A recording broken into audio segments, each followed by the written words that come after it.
Have you been trying to figure out the secrets of the universe and your own spiritual awakening and this journey and how to even embark on that, or what to even do, or what any of it means, or is it even real? Then you are not going to want to miss the next 11 minutes. Hey, I'm DJ, Stylish Transient.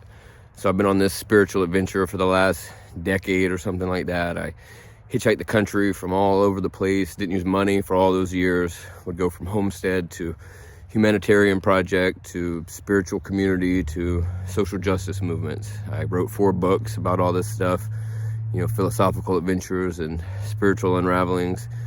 And then I found myself somehow the firekeeper and the best friend to the coolest medicine man ever in South Dakota, on the same reservation where we founded Unsheltered Earth, and we built earth bag houses and survived the South Dakota blizzards, 4 of us in this little tiny home, just all of this crazy adventure. And without money, I've cultivated a way to be able to pour my energy into the universe, as I've been able to manifest in abundance beyond anything that I could have never written about it. Met the love of my life, already knew her, and then paths crossed, just had the most amazing baby. We lucked into this perfect little house on the river. Across the street's the hardware store, the candy shop. We have this amazing community here in Toledo of mutual aid. There's like a free thrift store and the free kitchen, and then I do the cage-free mechanic, free automotive clinic. It's just an amazing space, and now I get to be on here with you guys, sharing in this way. I've been writing and sharing in that way and trusting that that's getting out to the right people, and I know that it does, because they seek me out and contact me and talk about these things. And now I get to do it in this way, as I've come back into, I didn't carry a phone for all that time.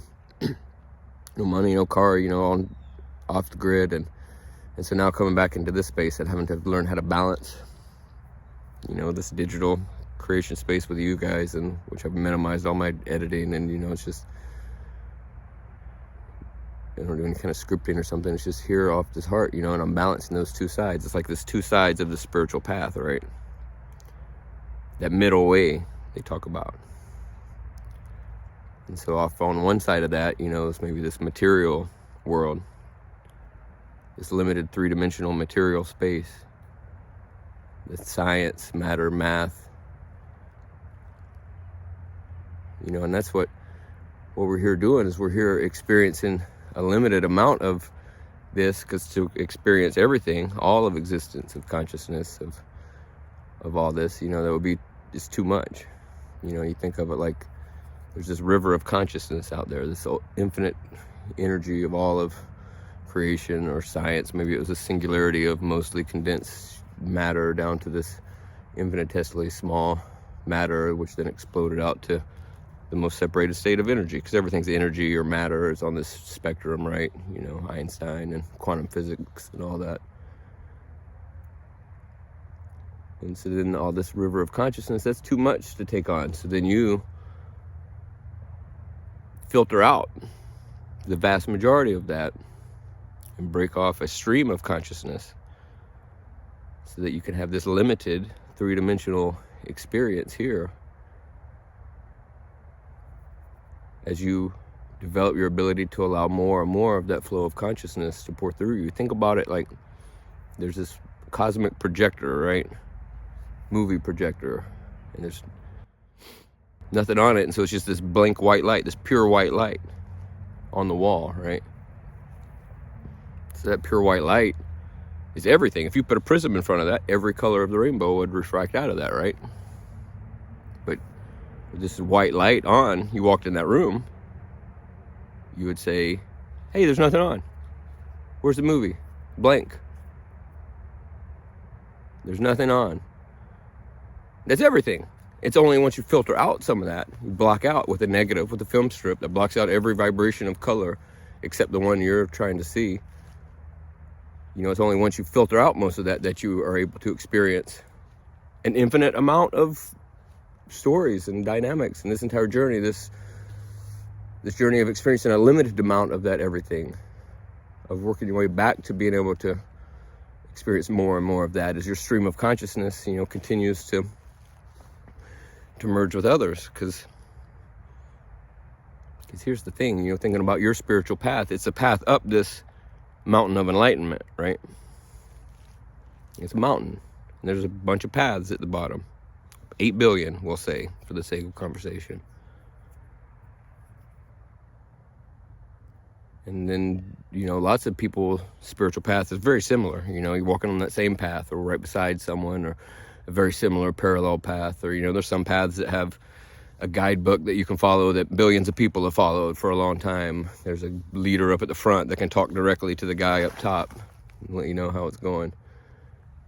You can take the whole family on that path, and there's steeper paths, and you can fall off of the path, and you can meander and kind of wiggle your way up through the woods, through the brambles, and having to bushwhack and stumbling on rocks and ravines, and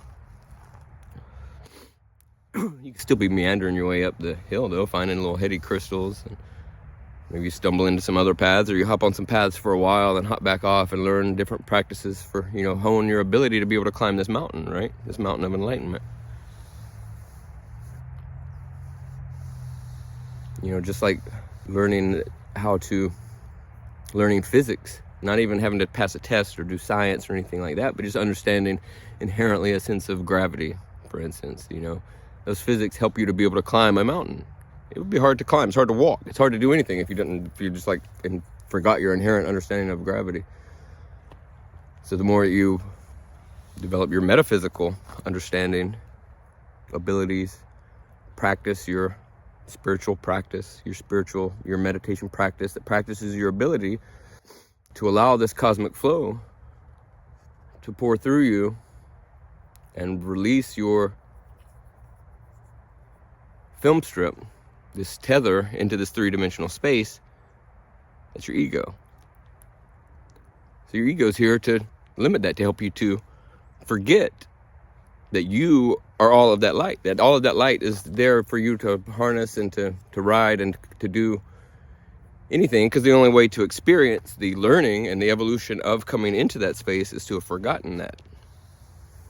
And so that's what your ego is blocking out most of that. Imagine, just to condense it down and make it simple, we talk about this film strip and this projector on the wall, but obviously it's not a two-dimensional image, it's a multi-dimensional prism of experience, and it's filtering out all the other frequencies except the frequency of you. So imagine there's 8 billion slides happening right now that are filtering out most of the things, branching off this river of consciousness, right? This river that's flowing uphill, it's flowing up this mountain, or maybe it's at the top, or it's the pool of the waterfall that's up at the top. And so all these streams of consciousness, these paths up this mountain of enlightenment, are all traveling up. And the higher you journey up that hill, the more you turn around and you realize, oh wait, yeah, all those paths are coming right here. Where else are they going to go? It's a mountain. You can look out and see over the forest and realize, oh wow, there's actually far more out there. I'd been down in the forest and I thought the forest was all that there was. I didn't even realize it was a forest. I thought the trees were all that there was. And we used science and math and logic, and we figured out what the trees were about and cut them apart and figured out the cellular structure down to the tiniest, and we figured out what we could build and how we could profit off of all this stuff that was around here, without even realizing you were in a forest, and definitely without realizing that just over there is this mountain to climb. And this is the science, math, the material, the world that the ego wants to tell you is the only thing, the you that the ego says is you.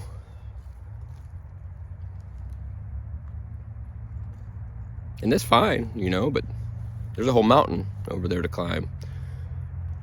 And some of those paths, they've got a guy there at the door that says his is the only path. All the other paths are going down, And that's the trap that a lot get stuck in, that I got stuck in, His path said that I couldn't believe in some of the things about the material, the science space, or that I wanted to believe. I believed in material, I believed in matter, I believed in science, I believed in this secular world of what I could see and what I could prove, And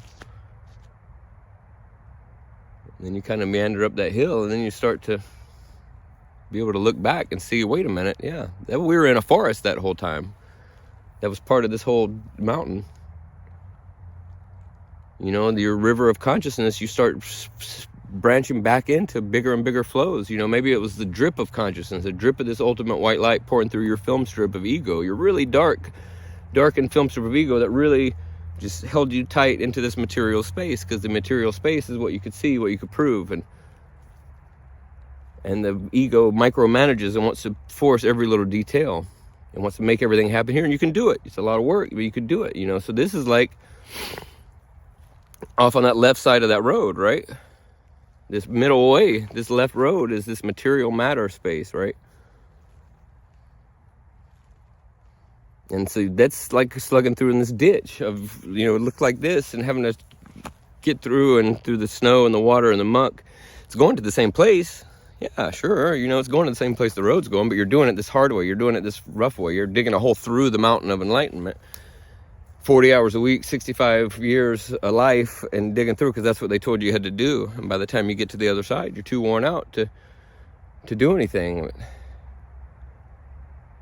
There's actually quite a bit more to discuss about this, but I only had 11 minutes available.